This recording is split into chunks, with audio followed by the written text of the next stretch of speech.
During the late 1970s and early 1980s, Pepsi was becoming a serious threat. The company launched the famous Pepsi Challenge. In shopping malls and public spaces, consumers were asked to participate in blind taste tests. People would taste two unmarked cups of cola and choose the one they preferred. To Coca-Cola's surprise, many participants chose Pepsi. The results generated enormous publicity. Pepsi used the campaign to position itself as the preferred choice of a younger generation. For Coca-Cola executives, this was alarming. The company that had dominated the soft drink industry for decades suddenly felt pressure from a competitor that seemed to understand changing consumer preferences. The fear of losing market leadership would ultimately influence one of the most controversial decisions in marketing history. What makes the new Coke story so fascinating is that the decision wasn't made carelessly. Coca-Cola invested heavily in consumer research. The company conducted thousands of taste tests. The results consistently showed that people preferred the sweeter formula.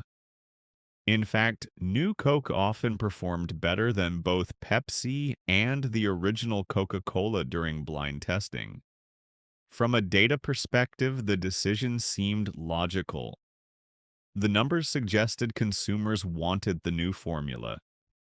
Executives believed they were making a smart, evidence-based choice.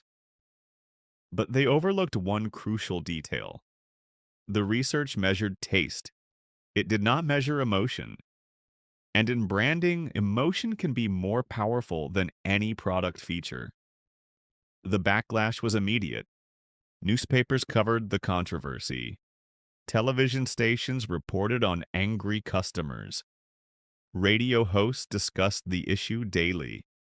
Some people purchased large quantities of the original Coca-Cola and stored them in their homes. Others organized protests and campaigns demanding the return of the classic formula. Consumer hotlines received thousands of complaints. For many Americans, Coca-Cola represented more than a beverage. It represented family memories, traditions, and a sense of nostalgia. Removing the original product felt like losing a small piece of cultural history. Interestingly, some marketing experts still debate whether New Coke was truly a failure. The launch itself was disastrous. However, the return of the original formula created an enormous amount of publicity. When Coca-Cola announced the return of the classic product, customers celebrated. Media coverage exploded. The brand received attention from around the world. Some critics even argue that the controversy strengthened consumer loyalty. Whether intentional or not, Coca-Cola reminded millions of people how much they loved the original drink. The company recovered and remained the leader in the soft drink industry.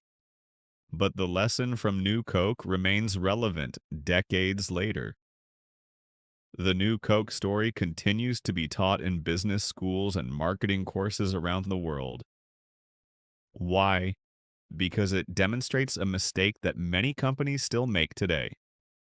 Businesses often focus on product improvements, features, and performance metrics. Those things matter. But consumers are not purely rational. People develop emotional relationships with brands. They associate products with memories, identities, and personal experiences. When companies ignore those emotional connections, they risk damaging the very thing that made their brands valuable in the first place. So, did Coca-Cola fail because New Coke tasted bad? Not at all. The company failed because it misunderstood what customers were truly buying. People weren't just buying a soft drink. They were buying familiarity, tradition, memories, and identity.